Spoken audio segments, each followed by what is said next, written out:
இந்த பார்சல் எங்கே ஓப்பன் பார்த்தீங்கன்னு சொன்னால் ஜெர்மனியில் ஒரு அம்மா தான் கேட்டுக்கிறா வாங்கினாங்க என்னென்ன பொருள் ரெண்டு பார்ப்போம். கறித்தூள் வந்து 2 கிலோ கேட்டுருக்குறான். இஞ்சால வந்து வடகம் வந்து 50, மற்ற அரிசி மாவு வந்து 2.5 கிலோ, மற்ற இது வந்து வெள்ளை பச்சை அரிசி மாவு வந்து 2 கிலோ, மற்றது இது வந்து இறால் கருவாடு 1/2 கிலோ, மல்லித்தூள் வந்து 1 கிலோ, மற்ற இது வந்து நெத்தலி கருவாடு வந்து 1/2 கிலோ, கணவாய் வந்து 1/2 கிலோ, என்ன 1/2 கிலோ, மற்ற குரக்கன் மாவு வந்து 1 கிலோ, மற்றது இடியப்பத்தட்டு வந்து 10 தட்டு கேட்டிருக்கிறேன் அந்த பிரம்பில், மற்றது வந்து மாசி கருவாடு மாசி சம்பல் 1/2 கிலோ, மற்ற மரவள்ளி கிழங்கு பொரியல் வந்து 1/2 கிலோ, மற்ற இது சமகன் வந்து 30-40 கேட்டிருக்கிறேன், மற்றது வந்து பெனங்கட்டி வந்து 1/2 கிலோ, மற்ற இப்படி கரண்டி அந்த சின்ன கரண்டிகள் பாருங்க, இந்த கறிகள் அள்ளி போடக்கூடிய கரண்டி 3 வண்டி வச்சுருக்கிறோம். இப்போ வந்து நாங்கள் ஏதோ பார்சல் போட வலிக்கிறப்போம் இங்கே சரியான மழையும் காற்றுமா இருக்குது. பார்ப்போம் எப்படி கொஞ்சம் குறைஞ்சிச்சேண்டா போய் போடுவோம். இதே மாதிரி பொருட்கள் உங்களுக்கும் தேவையான நீங்கள் நினைச்சிங்கன்னு சொன்னால் நாங்கள் போடுற வாட்ஸ்அப் நம்பருக்கு தொடர்பு கொள்ளுங்க. என்ன போய் நாங்கள் என்ன சாப்பாடு பார்த்துருவோம். வணக்கம் உறவுகளே, நான் உங்கள் தர்மினி.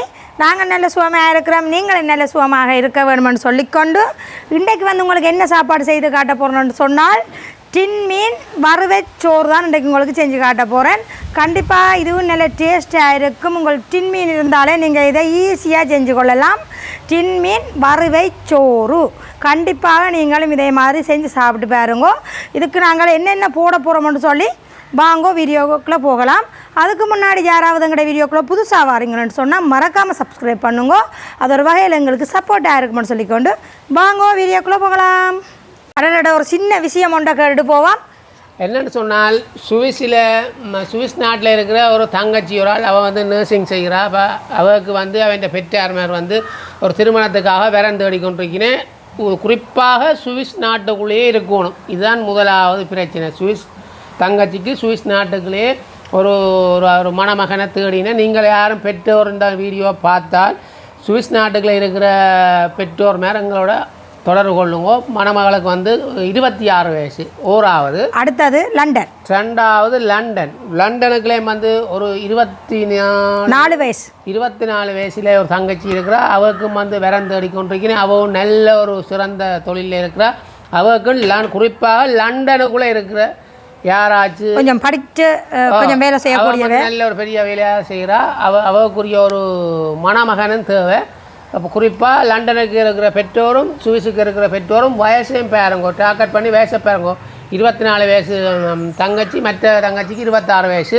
அப்போ உங்களுக்கு நீங்கள் தெளிவு அடிக்க வயசை ஒரு பார்த்துட்டு எங்களோட தொடர்பு கொள்ளும். கிட்டத்தட்ட இன்னும் வேறு நாடுகளில் இருந்து நாங்கள் உண்மையில் அவர்களுக்கு சரிப்படுத்தி கொடுத்து கொண்டே இருக்கின்றோம்.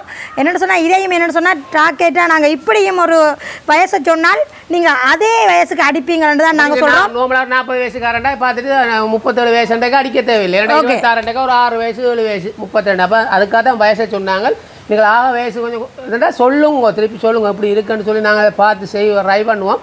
இது முக்கியமான இப்போ 2 பேருக்குரிய இது இருக்குது. நீங்கள் பார்த்து தொடர்பு கொள்ளுங்க உங்களோட. ஓகே, இப்போ வாங்க நாங்கள் சாப்பாடை பார்ப்போம். முதல்ல வந்து நாங்கள் சோறு அவிய வைக்க வேணும். அதுக்கு வந்து பாஸ்மதி அரிசி இந்த கப்பால் 2 கப் அரிசி நான் இப்போ இதுக்குள்ளேயே போட்டு நல்ல வடிவாக கழுவி எடுத்து அவிய வைக்க போகிறேன். அடுத்த கப்பையும் நான் போட்டுட்டு இதை இப்போ அந்த அரிசியை வந்து நல்ல வடிவாக 3-4 தண்ணியில் கழுவி எடுத்துகிட்டு வருவோம்.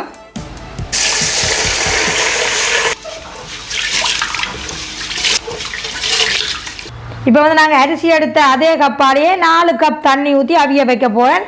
இப்போ வந்து நாங்கள் நல்ல வடிவாக இந்த அரிசியை நல்ல வடிவாக கழுவி எடுத்துட்டோம் 4-5 தண்ணியில். இப்போ வந்து இந்த கப்பால் 1 கப், 2 கப், 3 கப், 4 கப்.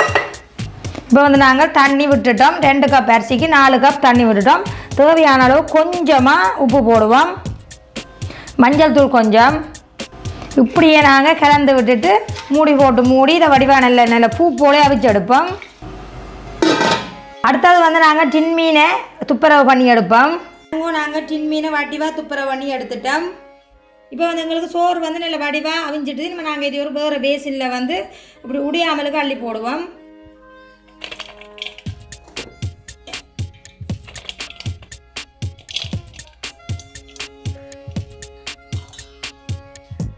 இப்போ வந்து நாங்கள் சோறெல்லாம் வேறு ஒரு பேசினில் போட்டுவிட்டோம். இனிமேல் இதுக்கிட்ட வந்து கொஞ்சம் நேரமாக ஆறட்டுக்கு நாங்கள் மிச்சம் வெளியே பார்ப்போம்.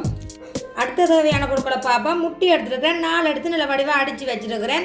இஞ்சால பார்த்தீங்கன்னு சொன்னால் டின் மீன் துப்புரவா பண்ணிட்டேன். இஞ்சால வெங்காயம், மற்ற கேரட், மற்ற இது வந்து பச்சை கடலை, இஞ்சால வந்து லீக்ஸ், மற்றது கொஞ்சமாக கருவேப்பமிலை, மற்ற ரசம் முசுன்னு சொல்லி அதுவும் எடுத்துருக்கேன். கண்டிப்பாக இது போட்டால் நல்ல டேஸ்ட்டாக இருக்கும். அடுத்த இஞ்சால பார்த்தீங்கன்னு சொன்னால் தனி மிளகாய் தூள், உப்பு, மற்ற வெட்டுத்தூள் கட்டத்தூள்னு சொல்லலாம், மற்ற சோயா சோஸ், மற்ற தக்காளி சோஸ், இவ்வளவு தான் பொருட்கள். நாங்கள் இனிமேல் சாப்பாடு செய்ய ஆரம்பிப்போம். இப்போ நாங்கள் வந்து முதல்ல டின் மீனை பொரிச்செடுக்கணும். வாங்க நாங்கள் என்னென்ன போட போகிறோம்னு பார்ப்போம். கொஞ்சமாக உப்பு போடணும், ஏன்னா நாங்கள் எல்லாம் படியாக கழுவி எடுத்தபடியாக இதில் உப்பு தன்மையெல்லாம் இல்லாமல் போயிருக்கும். கொஞ்சமாக உப்பு போடுவோம். பிறகு வந்து நாங்கள் இந்த தனி மிளகாய் தூள் வந்து அந்த நல்ல ஒரு கலராக வரும், அதனால் கொஞ்சம் உரைப்பாகவும் இருக்கணும்னா நீங்கள் கூட போடுங்க. ஒரு அளவில் நான் தனி மிளகாய் தூள் போட்டுக்கொள்கிறேன். இனிமேல் இது ரெண்டும் தான், இது ரெண்டே நல்ல வடிவாக நாங்கள் அப்படியே சேர்கிற மாதிரி பூசிக்கொள்ளுவோம்.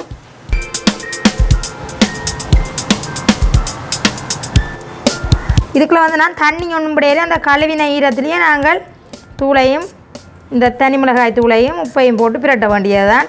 இது என்ன சொன்னால் கரண்டியால் எல்லாத்தாலையும் பிரட்டே இல்லை, அதனால் கையால் தான் பிரட்டி எடுத்தினான். ஓகே, இந்த மாதிரி பிரட்டின பிறகு நாங்கள் இப்படி ஒரு சின்ன சைஸில் இந்த மாதிரி சைஸில் இதை பிச்சு எடுக்கணும். என்னென்னா இப்போ நாங்கள் அப்படியே தான் நாங்கள் அப்படி போட போகிறோம். அதுக்குள்ளே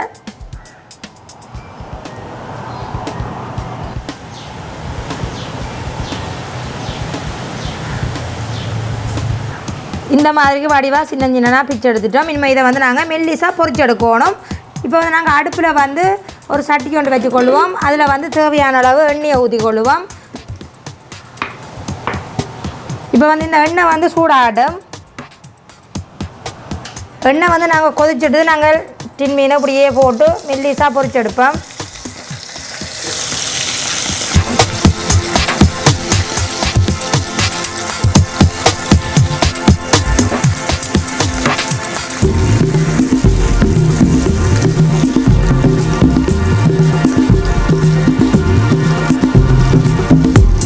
இந்த மாதிரி பொரிய நாங்கள் இப்படி ஒருக்கா திருப்பி விடுவோம். என்ன டின் மீன் வந்து சில வேளையில் பறக்க பார்க்கும், எண்ணெய் கவனமாக நீங்கள் பிரட்டி விடுங்கோ. இப்போ வந்து நல்லா எங்களுக்கு பொரிஞ்சிடுது, திருப்பி விட்டு நல்லா பொரிஞ்சிடுது பாருங்க. கொஞ்சம் இந்த மாதிரி உங்களுக்கு பறக்குதுன்னு பறக்குதுன்னு நினச்சிங்கன்னு சொன்னால் நீங்கள் ஒருக்கா மூடி விட்டுட்டு திறவுங்கோ. இப்போ எங்களுக்கு வந்து இது ரெடி ஆகிட்டு இதை நாங்கள் ஒரு பாத்திரத்தில் எடுத்துக்கொள்ளுவோம்.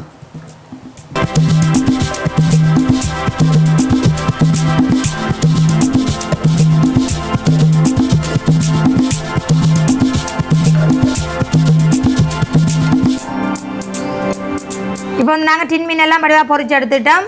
ஓகே, அடுத்தது வந்து இப்போ நாங்கள் அடுப்பில் வந்து ஒரு பெரிய ஒரு சட்டி கொண்டு வச்சுக்கொள்ளுவோம். இப்போ வந்து சட்டி வந்து சூடாகட்டுக்கும். இப்போ வந்து நாங்கள் தேவையான அளவு எண்ணெய் கொஞ்சம் விட்டுக்கொள்ளுவோம். எண்ணெய் வந்து சூடாகிட்டது, கருவாப்பட்டு ஒரு சின்னனா போட்டுக்கொள்ளுவோம். அடுத்தது வந்து வெங்காயம் ஒரு 3 பம்பா வெங்காயம் அளவில் போடுறேன். இப்படி ஒருக்கா வதக்கி விடுவோம். இந்த மாதிரி வதங்கினதுக்கு பிறகு நாங்கள் லீக்ஸ் போட்டுக்கொள்வோம்.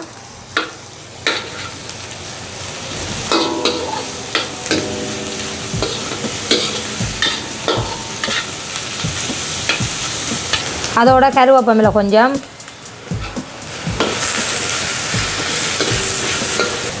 அடுத்தது வந்து நாங்கள் இப்போ கொஞ்சம் லீக்ஸ் வதங்கினதுக்கு பிறகு நாங்கள் நடுவில் வந்து முட்டையை ஊற்றிக்கொள்வோம். 4 முட்டை எடுத்த நான்.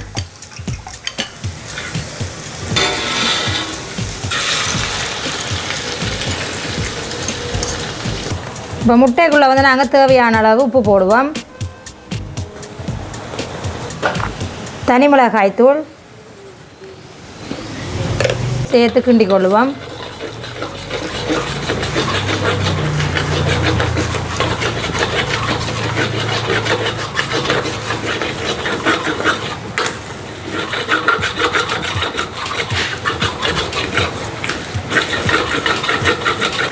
இப்போ இந்த உப்பை வந்து நீங்கள் எல்லாம் அப்புறம் சோறு போட்டெல்லாம் கிண்டேக்கில் ஆணுமான அளவில் நீங்கள் இப்போவே உப்பை போட்டுக்கொள்ளுங்க.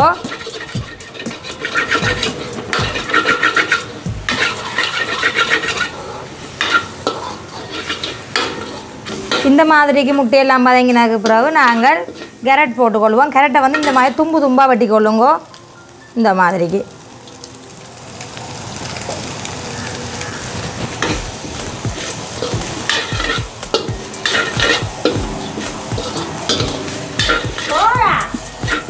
சாரி நான் இந்த கேரட்டை வெட்டுறேன்னு சொல்லி போட்டால் அது சீவை வேணும், அந்த மாதிரிக்கு நீட்டாக சீவை வேணும்.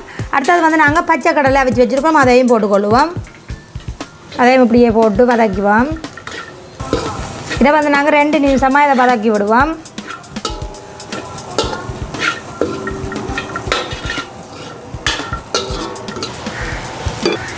அடுத்தது வந்து நாங்கள் இந்த சோறு பார்த்தீங்களா, இந்த சோறை இப்படியே இதுக்குள்ளே கொட்டிக்கொள்ளுவோம், பாஸ்மதி.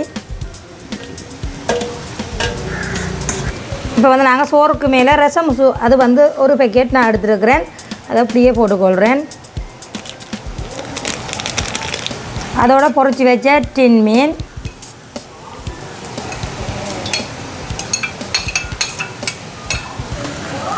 அடுத்தது வந்து நாங்கள் கட்டர் தூள் கொஞ்சமாக போடுவோம்.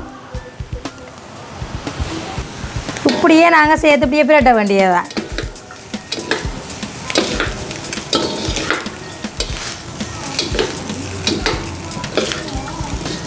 அதுக்கு பிறகு நாங்கள் சோயா சாஸ் கொஞ்சமாக விட்டுக்கொள்ளுவோம். அடுத்தது வந்து நாங்கள் தக்காளி சாஸ் கொஞ்சமாக விட்டுக்கொள்ளுவோம். அப்படியே சேர்த்து பிரட்ட வேண்டியதுதான். எல்லாமே போடுறதெல்லாம் நாங்கள் போட்டுட்டோம். இனிமேல் வந்து நாங்கள் அடுப்பை மெல்லிசா வச்சு கொண்டு தான் இந்த வேலையெல்லாம் செய்ய வேணும்.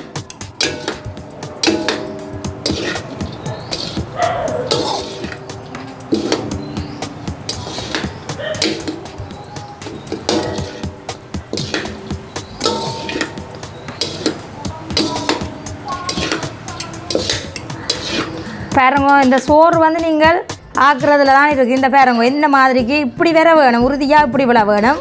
பார்த்தீங்களா, எங்களுக்கு ரெடி ஆகிட்டுது. இனிமேல் வந்து நாங்கள் எப்படி டேஸ்ட்டாக இருக்குன்னு சொல்லி சாப்பிட்டு பார்ப்போம். பார்த்தீங்களா இந்த எப்படி இருக்குது, சூப்பராக இருக்குது. வாங்க நாங்கள் டின் மீன் வறுவல் சோறு எப்படி இருக்குன்னு சொல்லி பார்ப்போம். வாசப்பட்டு ஓகே, நல்ல கமகமாக்குது வாசம். வாங்க பார்த்தீங்களா,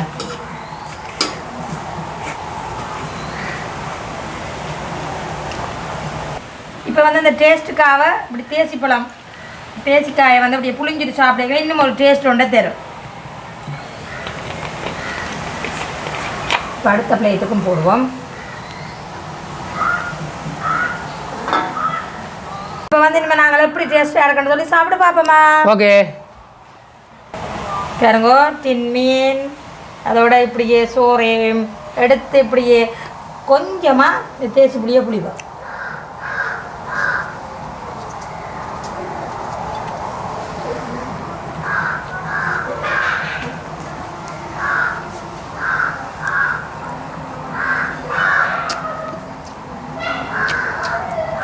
என்ன பேச்சு மூச்சை காணல, சாப்பிட்டு சொல்லு வந்துருக்கு. சூப்பராக இருக்குண்ணா, நல்ல சூப்பர் டேஸ்டாக. கறி ஒன்றுமே தேவையில்லைண்ணா. வீட்டில் தக்காளி நீங்கள் உடனடியாக செய்யலாம் இந்த சாப்பாடு. ஒரு குழாய் ஊதல்ல ஒன்றுமில்லை, நல்ல டேஸ்டாக இருக்குது. உண்மையாக சின்ன பிள்ளைலாம் விரும்பி சாப்பிடுவேன். தம்பி காணும். தம்பிக்கு தீத்தி விட்டுனீங்களா? கண்டிப்பாக நீங்கள் சூப்பராக இருக்குது. அடமழை பெய்தாலும் மீனுக்கு போகணுமென்ற யோசனை இல்லை தம்பியா. ரைட், சரி சரி. அடமழை பெய்தாலும் மீனுக்கு போகணுமென்ற யோசனை இல்லாமல் வடிவாக செய்யலாம். பக்கத்து விட்டு ஏதோ இடித்து சத்தம் கேட்குது. ஓகே, அதுவும் இடிக்கட்டும். அவைக்கும் சாப்பாட்டு நேரம் தானே, அவையும் ஏதோ இடிக்கி நாங்கள் சம்பல் ஏதோ பரவாயில்ல இருக்கட்டும். டேஸ்ட் வாயால் சவுண்ட் வருது இல்லை, சொல்லி இல்லை. தரமான சாப்பாடு. கண்டிப்பாக சின்னாக்கள் எல்லாம் இதெல்லாம் விரும்பி சாப்பிடுவேன், உழைப்பு இல்லாமல்.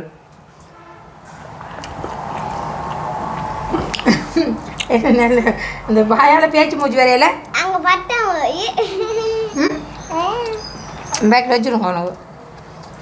ஓகே, நல்ல டேஸ்ட்டாக இருக்குது. நாங்கள் தொடர்ந்து இப்படியே சாப்பிட போகிறோம். தொடர்ந்து என்ன இப்படியே வீடியோவில் இருந்து காட்டி சாப்பிட்டு கொண்டிருக்க டைம் காணாது. டின் மீன் எல்லாம் அந்த பொரிச்சு போட்டோடையே தான் டேஸ்ட் தெரியுமோ, நல்ல அப்படியே வச்சுக்கிட்டீங்கன்னா அந்த பொரியாது. இன்னொரு டேஸ்ட்டாக இருக்கும். அதோட அந்த இன்னொன்று கடி வருது வித்தியாசமாக இருக்குன்னு சொல்லுங்க. அப்புறம் இந்த கடலையா, பச்சை கடலை. கண்டிப்பாக இந்த பச்சை கடலை போடுவோம், அது இன்னொரு இதாக இருக்கும். நல்ல டேஸ்ட்டாக இருக்குது. கண்டிப்பாக நீங்களும் இதே மாதிரி செஞ்சு சாப்பிடணுன்றதுக்காக தான் வித்தியாசமான சாப்பாடுலாம் செய்து காட்டுறோம். ஓகே, வீடியோ முடிக்க போகிறோம். அதோட பெப்சி சோடாவும் நடக்குது. லைக் பண்ணி ஷேர் பண்ணி சப்போர்ட் பண்ணுங்க. ஒரு இன்னும் அடுத்த வீடியோவில் சந்திக்கிறோம். பாய் பாய்.